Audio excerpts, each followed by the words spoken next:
Hola, mi nombre es Brisa Xiri Ramos Francisco, curso el segundo semestre en el grupo 4. Los temas a desarrollar es el derrumbe del socialismo, la perestroika en Alemania, Yugoslavia y Checoslovaquia, la caída del muro de Berlín y la guerra del Golfo Pérsico. La perestroika se desarrolló durante el periodo de 1985 y 1991.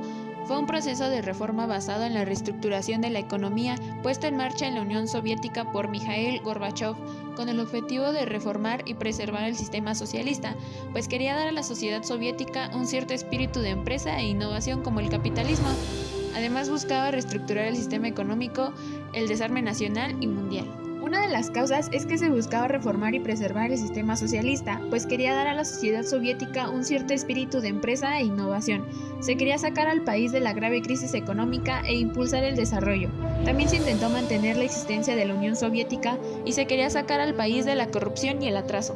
Dirigente: Mikhail Gorbachev, secretario general del Comité Central del Partido Comunista de la Unión Soviética, el último líder de la URSS y padre de la perestroika, que dimitió, lo que puso punto y final al Imperio Soviético y la Guerra Fría. Boris Yeltsin, enemigo radical de la dictadura comunista que consideraban insuficientes las reformas de Gorbachev, presidente de la República Rusa. El desarrollo del conflicto fue que el programa consistía en convertir a la Unión Soviética en 500 días en una economía de mercado, dando lugar a aperturas económicas y relaciones con Occidente, así como la intromisión de Soros y la CIA.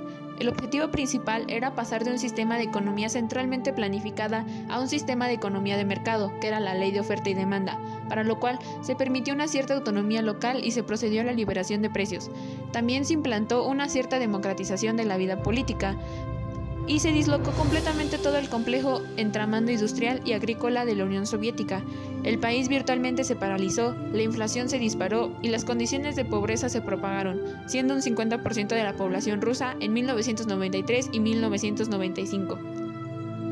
La primera etapa del conflicto estuvo conformada principalmente por dos etapas. La primera, denominada Glasnost, que era transparencia de apertura, la cual pretendía liberalizar el sistema político ya que se le criticaba de estar controlada por el Partido Comunista, con el cual los medios de comunicación obtuvieron mayor libertad para criticar al gobierno. El objetivo era crear un debate interno entre los ciudadanos soviéticos y alentar una actitud positiva y entusiasmo hacia las reformas.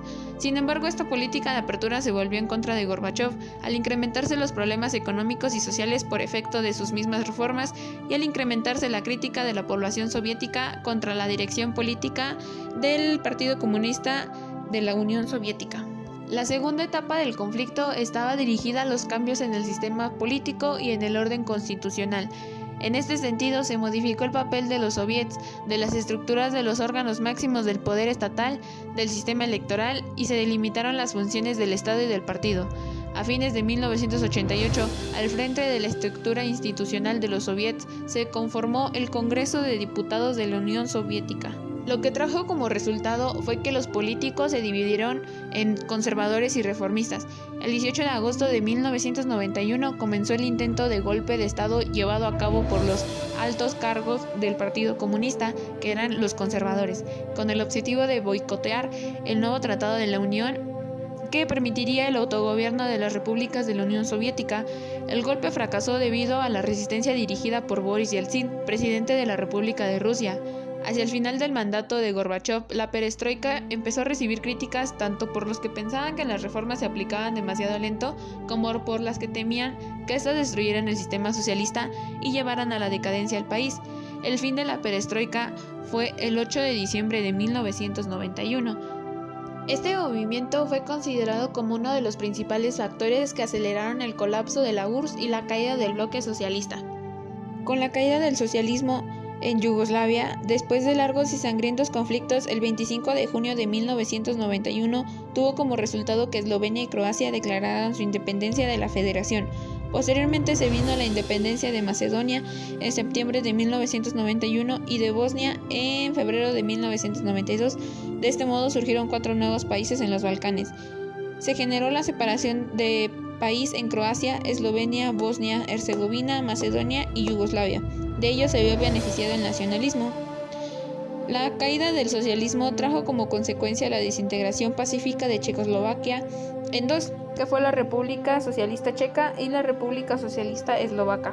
Con la caída del socialismo en Checoslovaquia, la serie de reformas establecidas por Mikhail Gorbachev, conocidas como perestroika, no lograron impedir la disolución de la Unión Soviética, que tuvo como elemento simbólico la caída del muro de Berlín y la unificación de Alemania.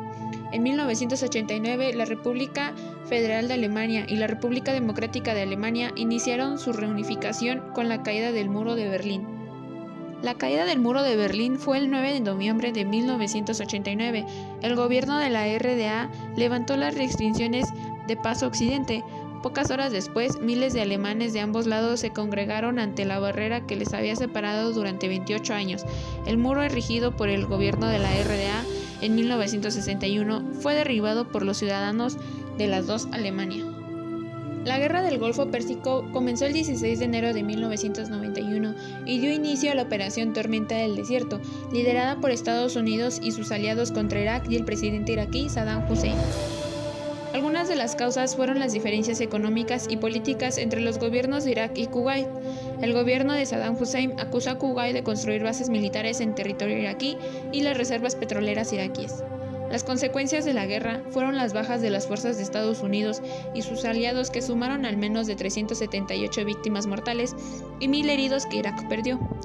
Según datos oficiales del gobierno iraquí, en el curso de ataques aéreos fueron asesinados unos 3.000 ciudadanos. La ONU se encargó de imponer una serie de fuertes sanciones a Irak.